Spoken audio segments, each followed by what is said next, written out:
Sudah hampir 20 tahun di dunia apologet.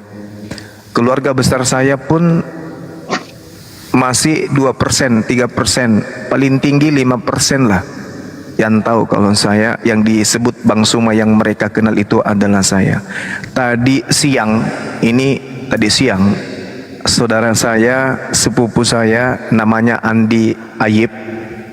Beliau tinggal di Kabupaten Luwu di Kecamatan Sukamaju. Dia WA saya, Assalamualaikum. Waalaikumsalam. Dia bilang gini, sepupuku yang saya cintai, perkenalkan, saya cucu dari Andi Arak Opusunra dari Desa Munte. Saya namanya Andi Ayib, kata dia. Jadi saya bilang gini, dia bilang gini, saya sudah lama mengikuti YouTube-nya, lama mengikuti TikTok-nya. Baru ini saya tahu bahwa ternyata yang disebut Bang Suma itu adalah dirimu.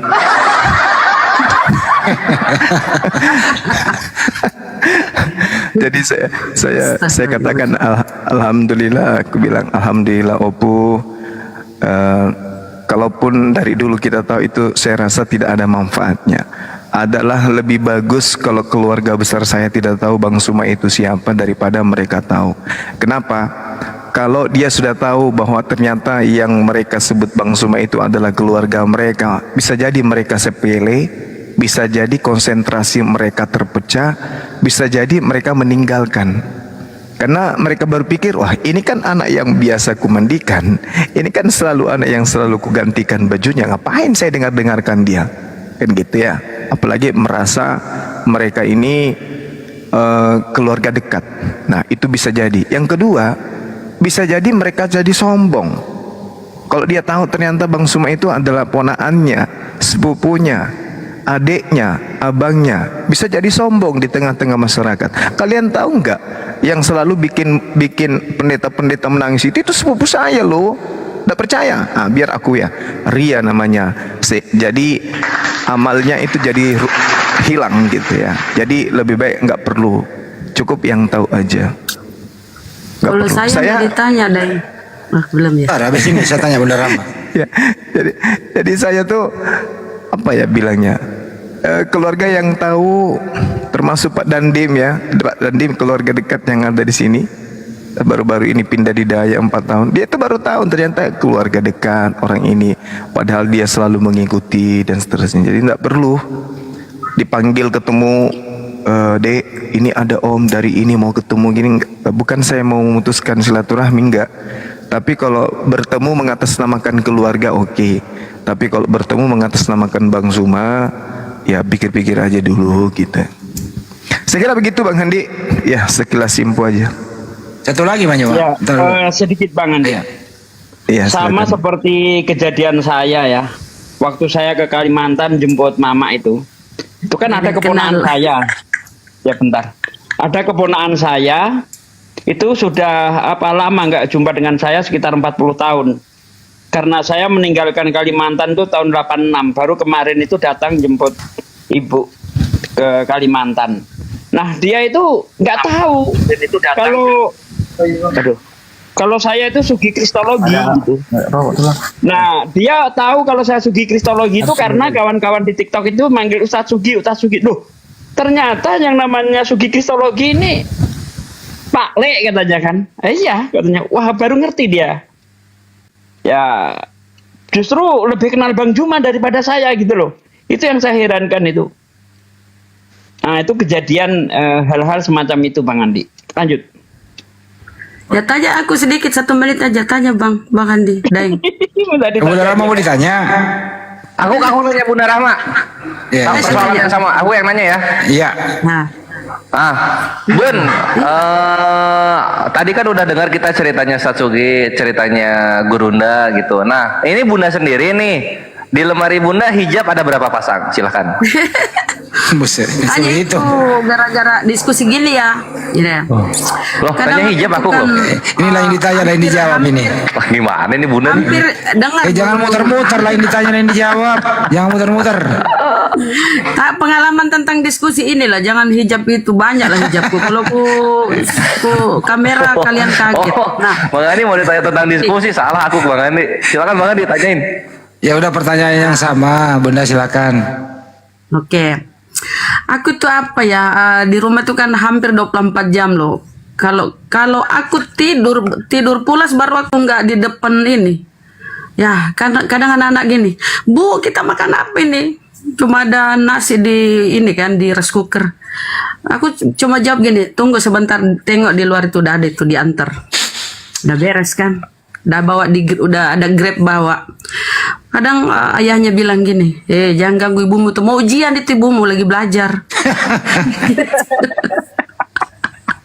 Jadi suami udah tahu anak-anak udah ini. Tapi bagaimana Jadi membagi waktu stay. sama keluarga, Bunda? Bagaimana bagi waktu sama keluarga? Gimana ya? Itu pokoknya tinggal pesan Grab aja kalau nggak sempat masak kalau lagi. Karena kalau guru ndak ada tuh saya enak nyimak diskusi tuh, banyak kita bisa petik ya kalau lagi guru. Kalian kayak gini nih, paling aku tertidur pulas baru aku berhenti nyimak.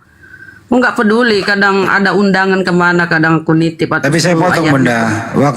Waktu di Bolangi kan Bunda Rama bawa anaknya Bunda Rama cantik loh, bro. Masih gadis, sarjana agama yang ingin menjadi mantunya Bunda Rama, baik-baiklah. Gitu ya. Saya ditanya sama dia, Bang Andi, aku mau curhat, kenapa? Itu bunda saya itu ngoceh terus tiap malam, HP-nya saya udah umpetin, diambil lagi katanya. Gitu lah. Enggak Jadi bercanda, memang Bunda. Bercanda. yang begini betul kata Gurunda ya, panggilan hati betul, panggilan hati. Kita nggak ada hitung-hitungan ya, capek atau apa segala enggak. Panggilan hati. Oke. Panggilan Ya, jiwa. panggilan memang. hati ya. Iya. Oke, silakan lanjut. Ya, kalau Bunda Esti nggak usah ditanya lah, udah tahu semua kan. Dia ada di dunia ini karena terpaksa, kan gitu. Ngarang Bang Andi. Oh, enggak ya? Ya udahlah, nanti kita sambut dulu ya. Noah masih ya? Noah gimana kabar Noah? Masih hidup, masih apa? Apa kabar? Ya, baik gitu. Baik. Gimana, Bro? Oke. Ini masih sehat nih semua nih, dalam keadaan sehat? Iya, masih nyaman jadi Kristen atau mau ada berubah pikiran? Oh enggak, saya masih tetap aman saja Bang. Oke. Anda mau ditanya atau mau bertanya? Saya yang tarik tema boleh? Boleh, silakan. Nah oke. Kali ini saya punya tema mengenai perbedaan antara Yesus dan Muhammad. Bunuh diri. Apa bedanya? Ya justru itu saya mau tarik tema itu. Ya udah, lu ngomong dulu ya, lu buka dulu deh, lu sendiri buka tema, coba lu yang opening statement, kita mau dengerin, silakan. Oke, gini, karena saya seorang Kristen, saya pengikut Yesus Kristus. Jadi saya sangat meyakini bahwasanya Yesus Kristus. Kita potong dulu. Sekalian nanti kamu Yesus itu tempatkan sebagai utusan Tuhan atau Tuhan, itu harus lu jelaskan ya. Lanjut. Oke, jadi karena saya yang tarik tema, saya berbicara duluan ya. Jadi dari segi perbandingan, saya sebagai orang Kristen sendiri, saya sebagai seorang pengikut Yesus Kristus, sangat meyakini bahwasanya Yesus Kristus itu adalah jalan keselamatan. Dan Muhammad bukan jalan keselamatan. Gimana? Kira-kira abang setuju? Silakan disangka dulu bang. Oke, baik. Tempatkan dulu Yesus ini jalan keselamatan ya, bukan Tuhan ya. Sebelum ke Banyumas. Jalan keselamatan dulu. Ini kan masih awal pembicaraan. Ya oke, baik. Silakan Banyumas. Si Bang Juma Bang Andi. Silakan. Siapa saja, Bismillahirrahmanirrahim. Ini materi yang bagus ya, yang dibawa oleh saudara Noah. Ya, namun sebelumnya saya mengatakan bahwasanya ketika mengambil tema ini, kita harus menyadari kedudukan Isa, Yesus, Nabi Muhammad dan para pengikut, kan gitu ya. Allah Subhanahu wa taala menerangkan di dalam Al-Qur'anul Karim, ya ahlal kitab Qad ja'akum rasuluna yubayyinu lakum katsiran mimma kuntum tukhfuna minal kitabi wa ya'funa an katsir. Qad ja'akum minallahi nur wa kitabum mubin.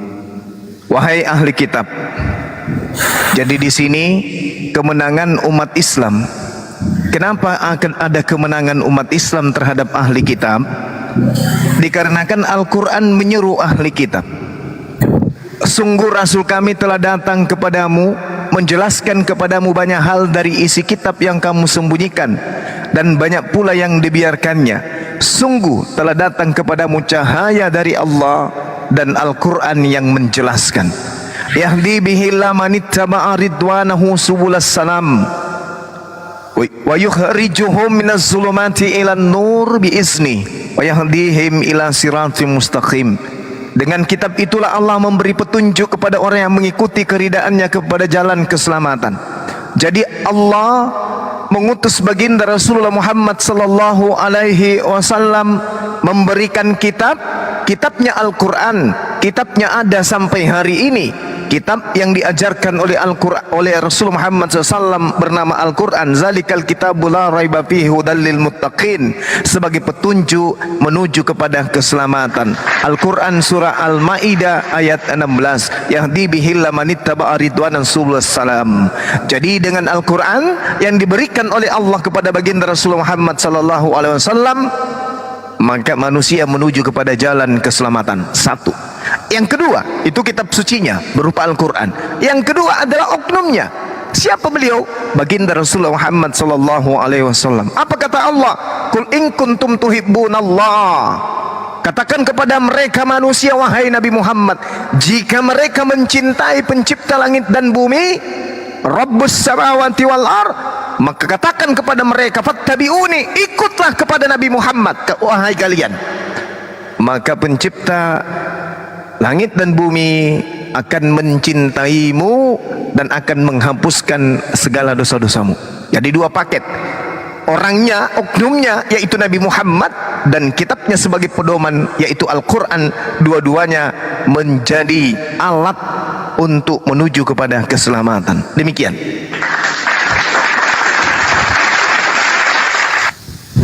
Oke, terima kasih Bang Jumaya. Mungkin Jadi bisa kenapa saya diarahkan berani oleh Bang Handi. Iya. Ya biar dia buka dulu satu kali. Biar suara Ya, silakan. Silakan. Oke, jadi saya punya alasan kenapa saya berani berkata begitu, bahwa Yesus adalah jalan keselamatan sementara Muhammad bukan, karena saya punya ayat yang bersumber dari Al-Quran sendiri. Ya, itu tertulis jelas di Al-Baqarah ayat 119. Boleh Abang bacakan kalau misalnya Abang ragu. Silakan Bang. Ya, baik. Al-Quranul Karim menjelaskan, bismillahirrahmanirrahim, dalam Al-Quran surah apa tadi? Bismillahirrahmanirrahim. Al-Quran Al-Baqarah ayat 119. 19. Wa qalu tahazallahu walada subhanahu ballahu ma fis samawati wal ard. 19 badius samawati wal ard. 19 kan? Inna arsalnaka. Iya, Bang, iya. Wa qala inna arsalnaka bil haqq basyira wa nadhira wa la tus'alu an ashabil jahim. Sungguh kami telah mengutusmu dengan kebenaran sebagai pembawa berita gembira dan pembawa peringatan, dan engkau tidak akan diminta bertanggungjawab tentang penghuni-penghuni neraka. Apa ini? Ini adalah tentang Nabi Muhammad. Mana tentang Nabi Isa alaihissalam? Enggak, maksud saya di situ adalah bahwasanya Nabi Muhammad itu diutus hanya untuk membawa kabar gembira dan peringatan, bukan untuk membawa keselamatan.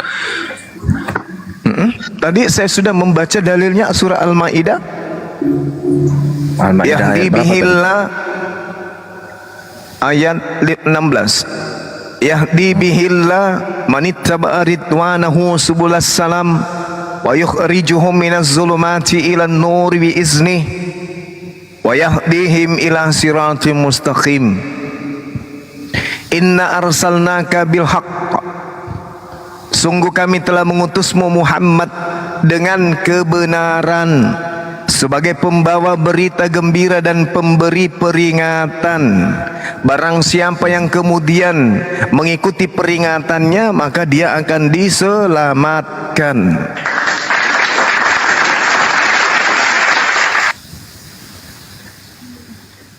Udah, oke. Ya, sudah. Terus saya punya perbandingan lain lagi. Ya, Sebentar ya, saya buka.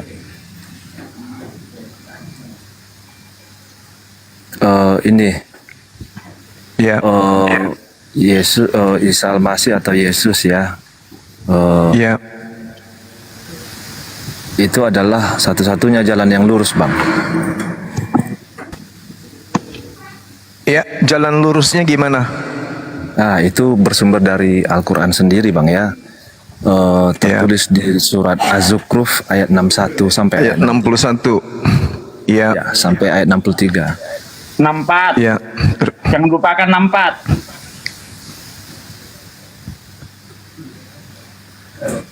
Allah Subhanahu wa taala menjelaskan di dalam Al-Qur'anul Karim. Bismillahirrahmanirrahim. Wa innahu la ilmul lis-sa'ah fala tamtarunna biha wattabi'un hadza siratum mustaqim. Dan sungguh Nabi Isa alaihi salam benar-benar menjadi pertanda akan datangnya hari kiamat. Karena itu janganlah kamu ragu-ragu tentang kiamat itu, dan ikutilah aku, inilah jalan yang lurus. Saya ingin menjelaskan sedikit tentang ayat ini. Oke, silakan. Andai saja Al-Quranul Karim itu karangan baginda Rasulullah Muhammad sallallahu alaihi wasallam, kala itu yang mengelilingi dirinya pada saat beliau menjalankan risalah kenabian, yaitu orang-orang Yahudi dan juga orang-orang Nasrani. Beliau tahu orang Nasrani ini khususnya adalah orang yang mengaku pengikut Nabi Isa alaihi salam, dan mereka menolak baginda Rasulullah Muhammad sallallahu alaihi wasallam. Sekiranya Rasulullah itu mengarang Al-Quran, sekiranya Al-Quran itu adalah berasal dari syahwatnya, berasal dari nafsunya, maka dia mustahil kemudian menyampaikan data-data ini. Mustahil beliau akan menyampaikan ayat ini. Limaza? Kenapa? Sebab andai saja dia menyampaikan data-data ini dan dia bukan seorang nabi dan rasul, maka muncul kemudian pemikiran picik dari beliau, wah, ini orang akan menyanjung Nabi Isa dan akan meninggalkan aku. Karena di sini yang menjadi pertanda akan hari kiamat beliau, yang diimani oleh orang-orang yang menolak aku. Ada alangkah baiknya kalau jangan pakai namanya dia, tapi pakai namaku. Wa innahu la ilmul lis-sa'ah fala tamtarunna biha wattabi'un hadza siratum mustaqim. Maka kaidah nahwu sarafnya dirubah. Dan sungguh Nabi Muhammad benar-benar menjadi pertanda akan datangnya hari kiamat. Andai saja Al-Quran ini karangan. Tapi karena Al-Quran ini adalah wahyu dari Allah, apa yang datang itu yang disampaikan. Wala yasuddannakumus syaitan innahu lakum aduwwum mubin. Dan janganlah kamu sekali-kali dipalingkan oleh setan. Sungguh setan itu musuh yang nyata bagimu. Maksudnya, kedatangan Nabi Isa pertanda akan datangnya hari kiamat. Bukan berarti Nabi Isa mengetahui kapan hari kiamat. Jangan kau dipalingkan oleh setan.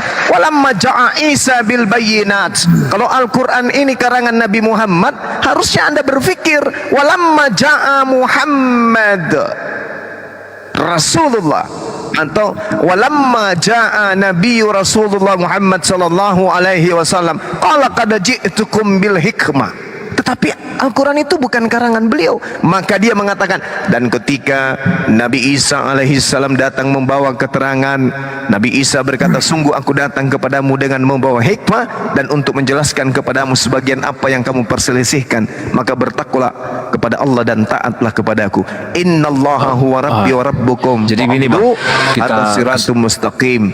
Nabi Isa berkata, sungguh Allah adalah Tuhanku dan Tuhanmu, maka sembahlah Allah saja, inilah jalan yang lurus. Tapi karena ini bukan karangan, begini.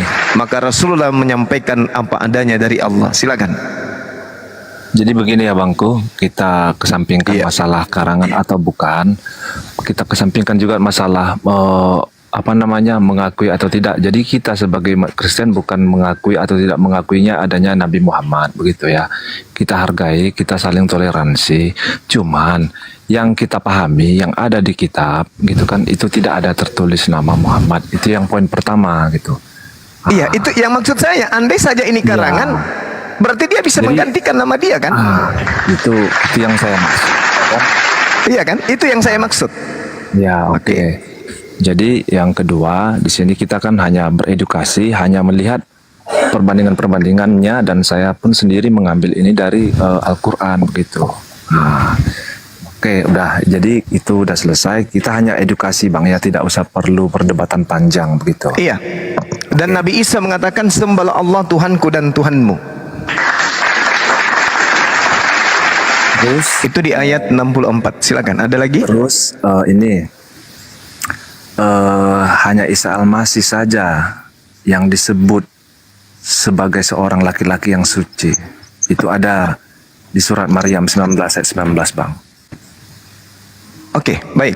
Al-Quranul Karim menyatakan bahwa Rasulullah Isa alaihissalam diterangkan kemudian dalam Al-Quran bahwa beliau Jibril atau Roh Kudus datang diutus untuk kepada Maryam menyatakan bahwasanya dia memberitakan tentang lahirnya seorang anak laki-laki yang suci. Kenapa Nabi Musa kemudian tidak diberitakan laki-laki yang suci? Kenapa Nabi Muhammad juga tidak dikatakan sebagai laki-laki yang suci? Karena Nabi Muhammad, Nabi Musa tidak difitnah oleh kaumnya sebagai anak dari hasil perzinahan. Sedangkan Isa alaihissalam sampai hari ini orang Yahudi membuat sebuah kitab namanya Talmud menuduh Yesus itu sebagai anak zina. Al-Quran datang membersihkan. Jadi tujuan ayat ini bukan mengangkat derajat Nabi Isa dibandingkan Nabi Muhammad, tetapi membersihkan Nabi Isa dari tuduhan orang Yahudi bahwa Maryam hamil di luar pernikahan. Akan tetapi Allah mengatakan, innama ana rasulu rabbiki liahaba laki gulaman zakiya. Aku adalah Roh Kudus yang diutus oleh Allah untuk menyampaikan anugerah kepadamu seorang anak laki-laki yang suci. Anak laki-laki yang suci berarti Maryam tidak berzina sesuai dengan tuduhan orang Yahudi. Itu hikmahnya. Demikian. Ada lagi? Ada, sebentar, Bang. Iya, silakan.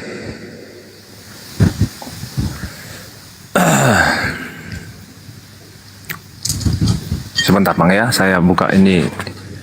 Lupa saya di mana. Santai, santai. Saya juga lagi ngopi nih, ngopi. Iya, iya.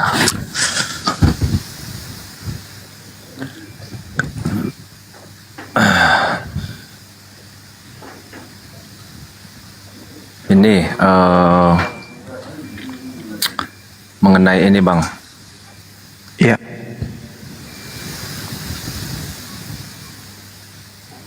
Sebentar. Mana tadi ini? Hilang pula. Aduh.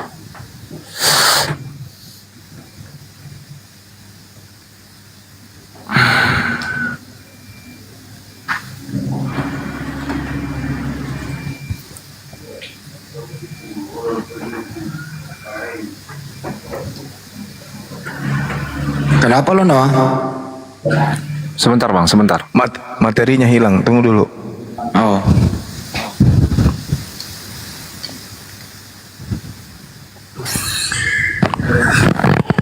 Gua khawatir lu pingsan.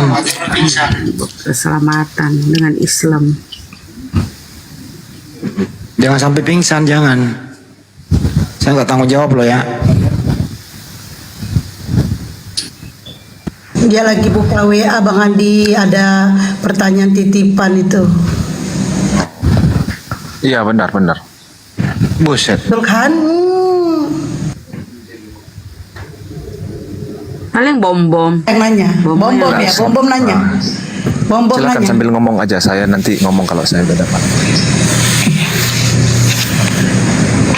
Sebenarnya tadi ini Banyuma ini haranya kalau misalnya dia menganggap Yesus itu Tuhan dibandingkan dengan Nabi Muhammad SAW, Banyuma bisa dapat sebelah menyebelah nih Banyuma nih. kan gitu ya, membuktikan gampang nih, sebelah menyebelah nih, antam kiri kanan kan gitu. Iya. Tapi jangan Gimana? siksa dulu teman kita. Oh ya, slow-slow dulu ya. Ya. Kali kayaknya pertanyaannya dia bingung siapa tadinya. Banyak kali pertanyaannya ya. Terus ini bang, bahwasanya Isa Al-Masih itu adalah orang yang paling tinggi kedudukannya di dunia dan akhirat. Itu ada tertulis di surat Ali Imran ya, ayat 45 Dipelintir, bang. bang. Jangan dipelintir. Bukan Silakan, paling abang tinggi, jelaskan. bang. Ke muka. Dipelintir. Ya. Ke muka, bukan paling tinggi, bang. Jangan dipelintir kata-kata itu. Lanjut, Bang Juma. Lanjut. Oke, baik. Jadi gini, saudara. Kalau hanya ya, baik. Di dalam Al-Qur'an surah berapa tadi? Isqalatil malaikat itu ya. Benar ya? Di Ali Imran ayat 45 bang. Iya, Ali Imran 45. Baik.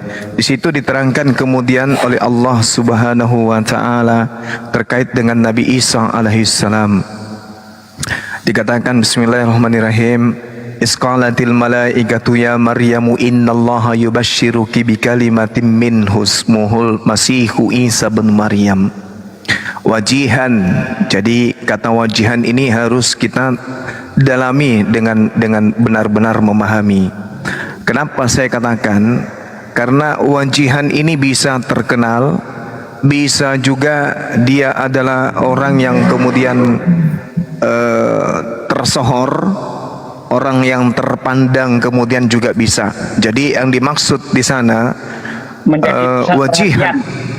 Ya, menjadi pusat perhatian, menjadi terkenal maksudnya. Wajihan fid dunya wal akhirah wa minal muqarrabin. Wahai Maryam, ketika kemudian Roh Kudus datang kepada beliau, sesungguhnya Allah menyampaikan kabar gembira kepadamu tentang sebuah kalimat darinya, namanya Al-Masih putra Maryam, manusia yang terkemuka, terkenal di dunia, tersohor di dunia dan tersohor di akhirat, dan termasuk orang-orang yang didekatkan kepada Allah. Jadi di dalam Al-Quran juga diterangkan kemudian bagaimana Nabi Musa alaihissalam juga diterangkan dengan kata seperti itu, wajihan. Dalam Al-Quran surah Al-Ahzab ayat 69. Bismillahirrahmanirrahim. Ya ayyuhalladzina amanu la takunu kalladzina azau Musa fabarra'ahu Allahu mimma qalu wa kana indallahi wajihan. Jadi Nabi Musa disebut wajihan dan juga Nabi Isa disebut wajihan. Dua manusia yang disebut wajihan. Nabi Musa wajihan terkenal di dunia. Artinya ketika disebut wajihan dan Nabi Isa disebut wajihan, gugur apa yang Anda ingin tanamkan kepada Nabi Isa alaihissalam. Kenapa gugur? Karena dia disebut manusia. Satu. Kenapa gugur? Karena dia disebut wa minal muqarrabin, termasuk dari golongan. Golongan itu berarti jamak. Golongan itu berarti banyak orang yang didekatkan kemudian kepada Allah. Berarti Nabi Musa dan Isa itu sama-sama orang yang didekatkan kepada Allah. Kenapa saya katakan Nabi Isa didekatkan kepada Allah? Karena Al-Quran mengatakan inni ma'akum. Apa kata Allah kepada Bani Israel? Inni ma'akum. Berarti bukan cuma Nabi Isa, tetapi semua Bani Israel yang taat kepada Nabi Musa alaihissalam itu sama kedudukannya dengan sama kedudukannya dengan siapa? Sama kedudukannya dengan Nabi Isa alaihissalam. Walaqad ahsallahu mitsaqa bani Israil wa ba'atsna minhum musnai asyara naqiban wa qala Allahu inni ma'akum. Berarti bukan cuma Nabi Isa yang didekatkan kepada Allah, bukan cuma dia yang terkemuka di dunia dan di akhirat, tetapi Nabi Musa kaumnya juga dekat kepada Allah Subhanahu wa taala. Inni ma'akum. Demikian.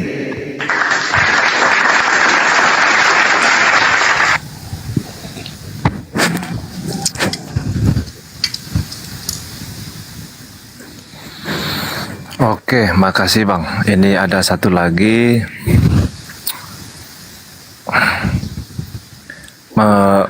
Mengenai ini Bang, surat yang tertulis di Ali Imran ayat 55 Bang. Iya. Yes, gimana? Ya, coba Abang, silakan Abang jelaskan saja langsung. Ini terkait dengan Nabi Isa alaihissalam di dalam Al-Quran surah Ali Imran ayat 55. Bunyi ayatnya Ya. seperti apa? Ayat 55 itu, akhi, ada yang bisa mengingatkan saya? Ayat 55 itu Oke. Rabbana amanna bihi anzal bukan itu ya? Bukan. Bismillahirrahmanirrahim. Allahu ya Isa ini mutawafika wa rafi'uka ilayya. Nah, itu dan seterusnya. Oke, baik. Bismillahirrahmanirrahim. Isqalallahu ya Isa inni mutawaffika wa rafi'uka ilayya wa mutahhiruka minal ladina kafaru wa ja'ilul ladina taba'uk fawqal ladina kafaru ila yaumil qiyamah summa ilayya marji'ukum fa'ahkumu bainakum fima kuntum fihi takhtalifun. Salah ya?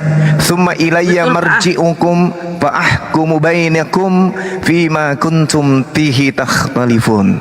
Subhanallah. Masya Allah. Ingatlah ketika Allah Subhanahu wa taala kemudian berkata, "Wahai Isa, aku mengambilmu, aku mengangkatmu kepadaku." Harusnya saudara sudah meninggalkan penyaliban kalau mengimani ini.